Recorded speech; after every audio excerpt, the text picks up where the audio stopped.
মঞ্চ না সিনেমা, গ্রাম্য চরিত্র না শহুরে চরিত্র, আর্ট ফিল্ম না কমার্শিয়াল সিনেমা, পার্শ্ব চরিত্র না প্রধান চরিত্র, এক শব্দে অভিনয়, চারুকলার ছাত্র, রং না আলো। এই সেগমেন্টটা খুবই মজার, খুবই ইন্টারেস্টিং। আপনার হাতে একটা আমি ছুরি দিব। ছুরি? হ্যাঁ, এবং এই বলে যতগুলো বল আছে আপনি ঝুড়িতে ঢেলে নিন। শেষ।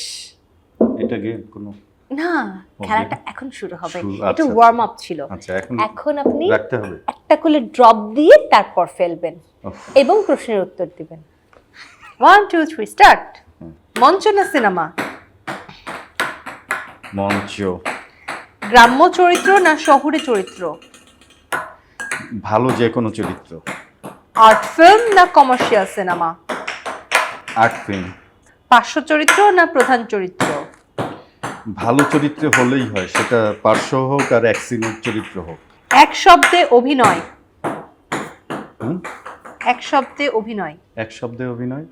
মানে অভিনয় মানে আপনার কাছে কি এক শব্দে? চরিত্রের মতো করে সাজা।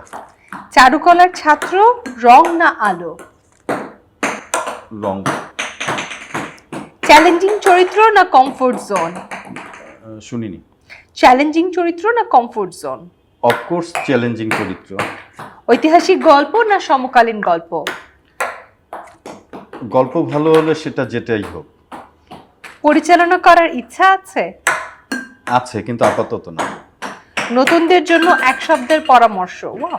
ভালো মানুষ হন জীবন। মঞ্চ থেকে ক্যামেরার সামনে এই যাত্রায় বড় শেখাটা কি? মঞ্চ থেকে ক্যামেরার সামনে সবচেয়ে বড় শেখাটা হচ্ছে নিজে সুস্থ থাকা, তারপরে হচ্ছে সময়টা ঠিক রাখা। হুমায়ুন আহমেদের পরিচালনায় ঘেটুপুত্র কমলাতে কাজ করার সময় কি শিখেছেন? মন দিয়ে কথা শোনা। জীবন ঢুলির মতো ঐতিহাসিক প্রেক্ষাপটে সিনেমায় অভিনয় করাটা কতটা দায়বদ্ধতার? জীবনঢুলিতে অভিনয় করেছি ছোট্ট একটি চরিত্রে যদিও, কিন্তু ভালো লেগেছে। মুক্তিযুদ্ধকালীন গল্প, প্রমিনেন্ট একজন ডিরেক্টর, অনেক অ্যারেঞ্জমেন্ট, সব কিছু মিলিয়ে ভালো ছিল। আমাদের গেম সেগমেন্টও শেষ। এন্ড দুটো পেরেছেন, নট ব্যাড, গুড। যেহেতু আপনি অনেক বেশি পেরেছিলেন, না, অনেক অদ্ভুত চেষ্টা প্রশ্ন। করতাম, দেখলাম কোনো গিফট নেই, শুধু অত চেষ্টা করে গিফট পেলাম না, লাভ হচ্ছে? কিন্তু আমি তো গিফট দিব আপনাকে। তাহলে আবার খেলি। না, সমস্যা নেই, একটা সেগমেন্ট তো ভালো খেলেছেন। আচ্ছা। সো এটা খারাপ খেললেও গিফট আপনি পাচ্ছেন। না, আমি দেখলাম যে বলগুলি যদি ছড়িয়ে ছিটিয়েও থাকে, অনেকগুলি কালার কম্পোজিশনও কিন্তু হয়। বল এক জায়গায় থাকলে কালারটা একটা পাত্রে থাকলো, কিন্তু বলগুলি ছড়ায় ছিটায় দেখেন অনেক কালারফুল লাগছে।